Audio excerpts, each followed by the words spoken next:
Class 6 AB के भैया बहने, आज हम लोग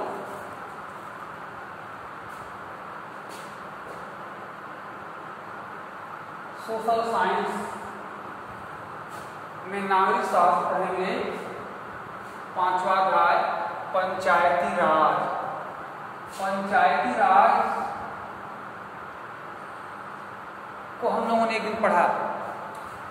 आज पंचायत के स्तर क्या है, विभिन्न प्रकार के जो पंचायत के स्तर होते हैं वो कैसे काम करते हैं, इसके बारे में हम लोग अध्ययन करेंगे। पंचायत भैया बहनों गांव में और कुछ गांवों में होता है।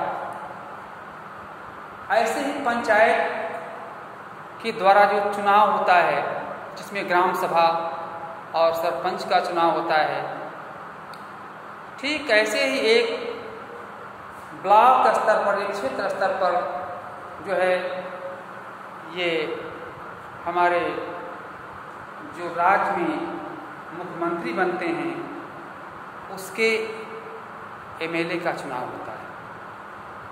इसके बाद केंद्र में जो एमपी बनते हैं, जिनके द्वारा प्रधानमंत्री का चुनाव होता है, वो भी हम ही ग्रामवासियों के द्वारा होता है। और वही चुनाव हमारे देश के राजनीति का एक ब्यौरा बनता है और संसद के जो नियम कानून होते हैं उनके द्वारा ही बनता है और राष्ट्रपति उस पर अनुमोदन करते हैं। और तब आकर के वह कानून क्या होता है, नीचे स्तर पर पंचायती राज और पंचायत स्तर पर अर्थात ग्राम समाज स्तर पर ये ग्राम प्रधान द्वारा, ग्राम पंचायत द्वारा इस नियम को हम लागू करने में सफल होते हैं, मानते हैं और हम उसको नियम बाय नियम काम करते हैं। इस प्रकार से हरदास गांव की ग्राम सभा और पंचायत के बारे में पढ़ने के बाद आपको समझ में आ गया होगा कि पंचायती राज व्यवस्था एक ऐसी प्रक्रिया है जिसके द्वारा लोग अपनी सरकार में भाग लेते हैं। लोग अपनी सरकार में भाग लेते हैं अर्थात चुनाव में। ग्रामीण क्षेत्रों में ग्राम पंचायत लोकतांत्रिक सरकार का पहला स्तर है। ग्राम पंचायत ग्राम सभा के प्रति जवाबदेह होती है क्योंकि ग्राम सभा के लोग ही उसको चुनते हैं। पंचायती राज व्यवस्था में लोगों की भागीदारी 2 और स्तरों पर होती है। ग्राम पंचायत के बाद दूसरा स्तर क्या होता है, विकास खंड। ये होता है विकास खंड। अब ये विकास खंड अर्थात हमारे ब्लॉक विकास खंड। विकास खंड जो है आप सुने होंगे कि ब्लॉक पर क्या होता है, ब्लॉक प्रमुख होते हैं और ब्लॉक पर बीडीओ, ठीक है, विकास अधिकारी बैठता है जो हमारे उसके क्षेत्र में कई गांव होता है, उस गांव का वो देख रेख करता है और उसके विकास उसके जरिए होता है। इस प्रकार से पंचायती राज व्यवस्था में लोगों की भागीदारी होती है और एक पंचायत समिति में कई ग्राम पंचायतें होती हैं। एक पंचायत समिति में कई ग्राम पंचायतें होती हैं और उस समिति का अध्यक्ष सरपंच होता है और एक गांव का जो मुखिया होता है, ठीक है, उसको प्रधान कहते हैं या मुखिया भी कहते हैं। पंचायत समिति के ऊपर जिला पंचायत या जिला परिषद होती है। यह तीसरा स्तर होता है, जिला परिषद। इसके बाद जिला परिषद, ठीक है, ये जिला परिषद, ये तीसरा स्तर होता है। ग्राम पंचायत, ठीक है, ग्राम पंचायत, विकास खंड और जिला परिषद, ये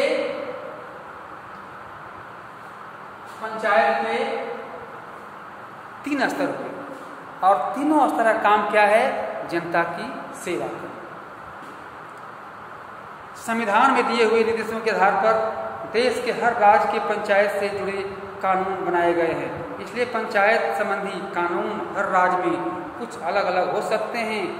इसके पीछे मुख्य विचार यही है कि अपने गांव की व्यवस्था में लोगों की भागीदारी बढ़े और उन्हें अपनी आवाज़ उठाने के लिए ज़्यादा से ज़्यादा मौके मिले कि जो असुविधा, जो हमारे नियम की अवहेलना की बात होती है, उसको हम अपनी पंचायत में उठा करके हम उसको आगे समाधान के लिए बढ़ें।